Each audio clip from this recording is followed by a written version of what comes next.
जय माता दी।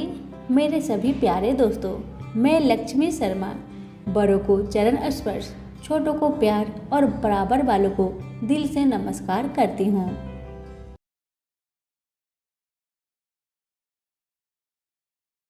आज मैं आप सभी को सुनाऊंगी पूरे सावन में प्रतिदिन सुनी जाने वाली भगवान शिव और सती की कथा, जिन्हें प्रेम पूर्वक सुनने से आपकी सभी मनोरथ पूर्ण होगी। दक्ष प्रजापति की कई पुत्रियां थीं। सभी पुत्रियां गुणवती थीं, पर दक्ष के मन में संतोष नहीं था। वे चाहता था उनके घर में एक ऐसी पुत्री का जन्म हो जो शक्ति संपन्न हो, सर्व विजयिनी हो। दक्ष एक ऐसी पुत्री के लिए तप करने लगे। तप करते करते अधिक दिन बीत गए तो भगवती आधे ने प्रकट होकर कहा, मैं तुम्हारे तप से प्रसन्न हूँ। मैं स्वयं पुत्री रूप में तुम्हारे यहाँ जन्म धारण करूँगी। मेरा नाम होगा सती।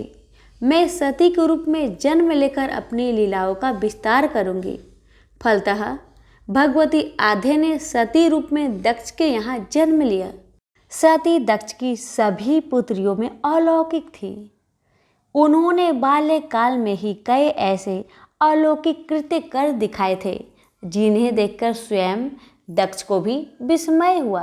जब सती विवाह योग हुई तो दक्ष को उनके लिए वर की चिंता सताने लगी। उन्होंने ब्रह्मा जी से परामर्श किया। तब ब्रह्मा जी ने कहा, सती आधे का अवतार है। आद्य आदि शक्ति और शिव आदि पुरुष है। अतः सती के विवाह के लिए शिव ही योग और उचित वर है। दक्ष ने ब्रह्मा जी की बात मानकर सती का विवाह भगवान शिव के साथ कर दिया। सती कैलाश में जाकर भगवान शिव के साथ रहने लगी। यद्यपि भगवान शिव के दक्ष के जमाता थे, किंतु एक ऐसी घटना घटी जिसके कारण दक्ष के हृदय में भगवान शिव के प्रति बैर और विरोध पैदा हो गया। घटना इस प्रकार थी। एक बार ब्रह्मा ने धर्म के निरूपण के लिए एक सभा का आयोजन किया था। सभी बड़े बड़े देवता सभा में एकत्र थे। भगवान शिव भी एक और बैठे थे। सभा मंडल में दक्ष का आगमन हुआ। दक्ष के आगमन पर सभी देवता उठकर खड़े हो गए, पर भगवान शिव खड़े नहीं हुए। उन्होंने दक्ष को प्रणाम भी नहीं किया। फलतः दक्ष ने अपमान का अनुभव किया। केवल यही नहीं, उनके हृदय में भगवान शिव के प्रति ईर्ष्या की आग जल उठी। वे उनसे बदला लेने के लिए समय और अवसर की प्रतीक्षा करने लगे। भगवान शिव को किसी के मान और किसी के अपमान से क्या मतलब? वे तो समदर्शी है। उन्हें तो चारों ओर अमृत दिखाई पड़ता है। जहाँ अमृत होता है वहाँ कोडुवाहत और कलेशपन का क्या काम? भगवान शिव कैलाश में दिन रात राम राम कहा करते थे।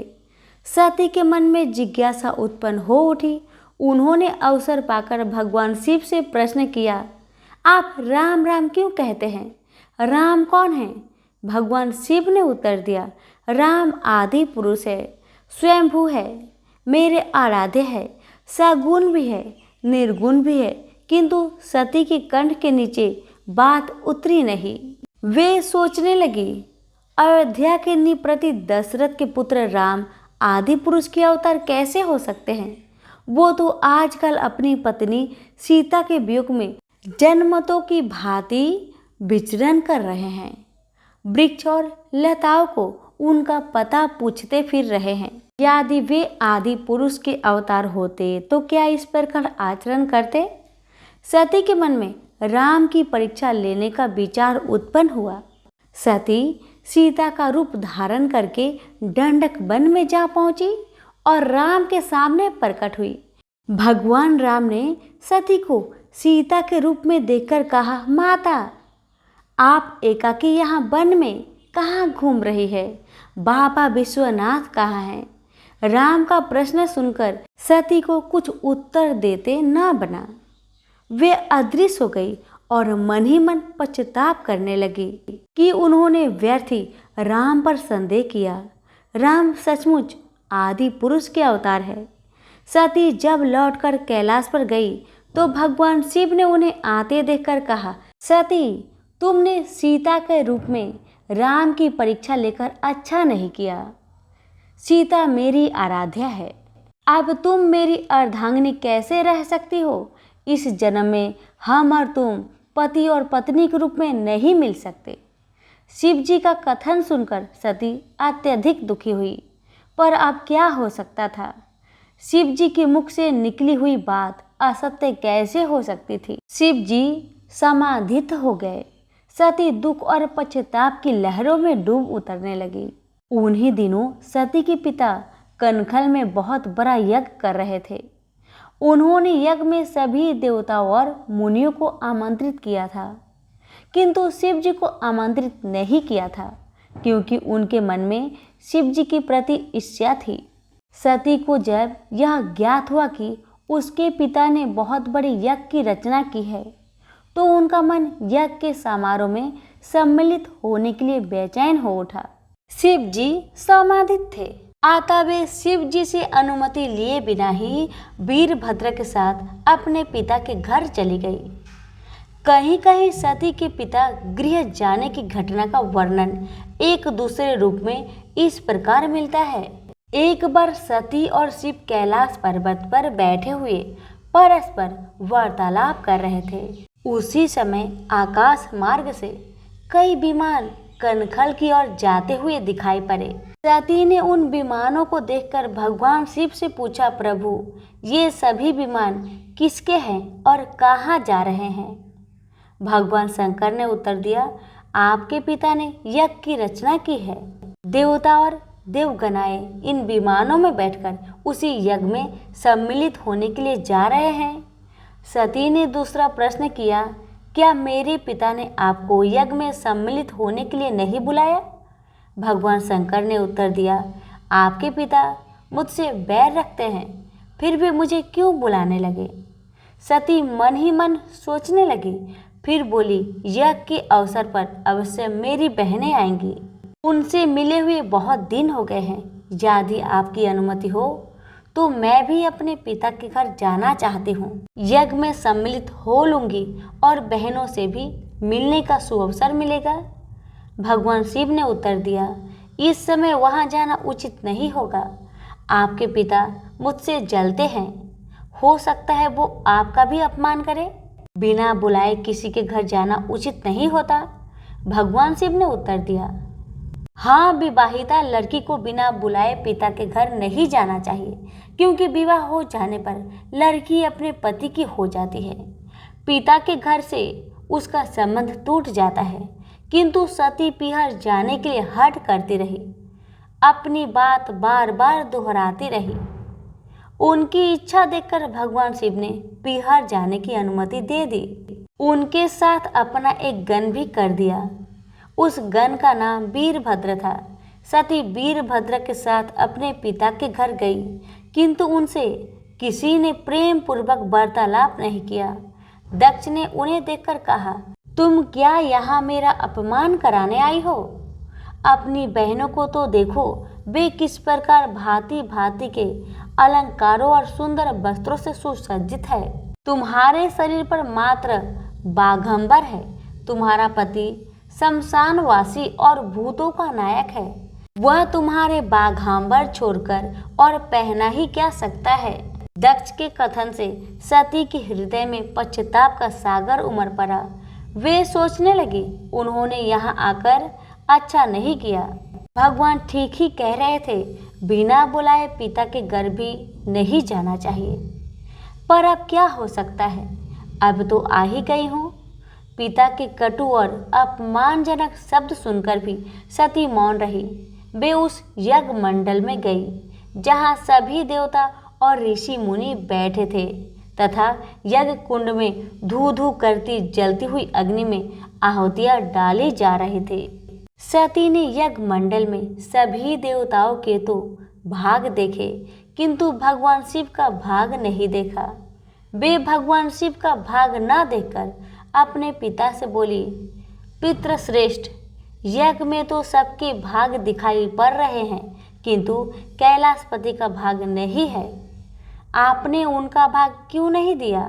दक्ष ने गर्व से उत्तर दिया, मैं तुम्हारे पति कैलाश को देवता नहीं समझता। वह तो भूतों का स्वामी, नग्न रहने वाला और हड्डियों की माला धारण करने वाला है। वह देवताओं की पंक्ति में बैठने योग्य नहीं है। उसे कौन भाग देगा? सती के नेत्र लाल हो उठे, उसकी भौहें कुटिल हो गई, उनका मुखमंडल प्रलय के सूर्य की भांति तेजोदीप्त हो उठा। उन्होंने पीड़ा से तिल मिलाते हुए कहा, ओह, मैं इन शब्दों को कैसे सुन रही हूँ? मुझे धिक्कार है। देवताओं, तुम्हें भी धिक्कार है। तुम भी उन कैलाशपति के लिए इन शब्दों को कैसे सुन रहे हो, जो मंगल के प्रतीक है और जो दक्ष मात्र में संपूर्ण सृष्टि को नाश करने की शक्ति रखते हैं। वो मेरे स्वामी है। नारी के लिए उसका पति ही स्वर्ग होता है। जो नारी अपने पति के लिए अपमानजनक शब्द को सुनती है, उसे नरक में जाना पड़ता है। पृथ्वी सुनो, आकाश सुनो और देवताओं तुम भी सुनो। मेरे पिता ने मेरे स्वामी का अपमान किया है। मैं अब एक क्षण भी जीवित रहना नहीं चाहती। सती अपने कथन को समाप्त करते हुए यज्ञ के कुंड में कूद पड़ी। जलती हुई आहुतियों के साथ उनका शरीर भी जलने लगा।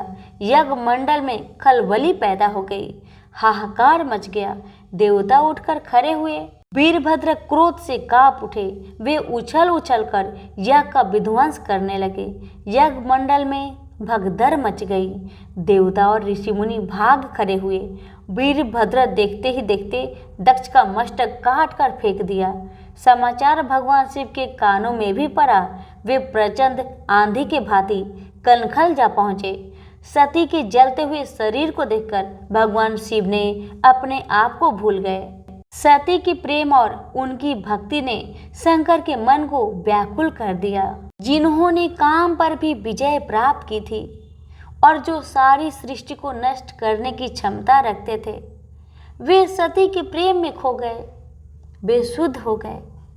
भगवान शिव ने जनमत की भांति सती के जले हुए शरीर को कंधे पर रख लिया। वे सभी दिशाओं में भ्रमण करने लगे।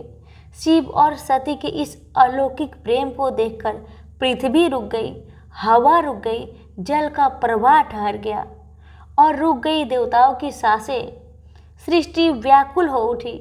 सृष्टि के प्राणी पुकारने लगे, त्राहि माम, त्राहि माम। भयानक संकट उपस्थित देखकर सृष्टि के पालक भगवान विष्णु आगे बढ़े। वे भगवान शिव की बेसुधी में अपने चक्र से सती के एक एक अंग को काट काट कर गिराने लगे। धरती पर 51 स्थानों में सती के अंग कट कट कर गिरे। जब सती के सारे अंग कट कर गिर गए तो भगवान शिव पुनः अपने आप में आ गए। जब वे अपने आप में आए तो पुनः सृष्टि के सारे कार्य चलाने लगे। धरती पर जिन 51 स्थानों में सती के अंग कट कट कर गिरे थे, वे ही स्थान आज शक्ति पीठ के स्थान माने जाते हैं। आज भी उन स्थानों में सती का पूजन होता है, उपासना होती है। धन्य था शिव और सती का प्रेम। शिव और सती के प्रेम ने उन्हें अमर बना दिया, वंदनीय बना दिया। अब सुनिए, सती की किस भूल के कारण भोलेनाथ और सती का पति पत्नी के रूप में मिलन नहीं हुआ। भगवान शिव और सती माता पृथ्वी पर भ्रमण करते हुए महर्षि अगस्त्य के आश्रम में गए और उनके मुख से राम कथा सुनकर आत्मा विभोर हो उठे। कुछ दिन वहां रहने के बाद भगवान शिव और सती माता वापस कैलाश की ओर चल पड़े। कैलाश की ओर जाते हुए भगवान शिव विचार कर रहे थे कि किस प्रकार प्रभु श्री राम के दर्शन किए जाए। तभी दंड कवन से गुजरते हुए उनकी दृष्टि श्री राम और लक्ष्मण पर पड़ी। रावण माता सीता का हरण कर ले गया था। श्री राम और लक्ष्मण सीता की खोज में भटक रहे थे। भगवान शिव उनके दर्शन कर भाव विभोर हो गए। उचित समय न जानकर उन्होंने उन्हें अपने असली रूप से साक्षात्कार नहीं करवाया। माता सती के मन में भी श्री राम के प्रति संदेह उत्पन्न हुआ। उन्होंने सोचा, अगर ये सच में भगवान श्री हरि विष्णु का ही रूप है तो अपनी पत्नी की खोज में दर दर क्यों भटक रहे हैं। भगवान शिव माता सती के अंतर मन में क्या चल रहा है जान गए। उन्होंने माता सती से कहा, देवी, यदि आपके मन में प्रभु श्री राम को लेकर कोई संदेह है तो आप उनकी परीक्षा ले सकती हैं। माता सती ने माता सीता का रूप धारण कर लिया और श्री राम के समीप चली गई। श्री राम ने उन्हें प्रणाम किया और बोले, माता, आप वन में अकेले, भगवान शिव कहाँ हैं? श्री राम के उनके वास्तविक स्वरूप जान उन्हें बड़ी आत्मग्लानि हुई। वे वापस भगवान शिव के पास चल पड़ी। वे जिधर भी रुख करती उधर ही उन्हें श्री राम, लक्ष्मण और सीता जी एक साथ खड़े हुए दिखाई देते और भगवान शिव जगत पिता ब्रह्मा, इंद्र, सप्त ऋषियों आदि को श्री राम की चरण वंदना करते देखती। श्री राम की रची माया को देखकर वे डर गई और सहम कर वहीं आंखें बंद करके बैठ गई। कुछ समय उपरांत उन्होंने डरते डरते आंखें खोली तो सारी माया का अंत हो चुका था। वह पुनः भगवान शिव के पास पहुंची तो उन्होंने पूछ लिया, ले आई श्री राम की परीक्षा? माता सती ने झूठ बोल दिया कि उन्होंने कोई परीक्षा नहीं लिया।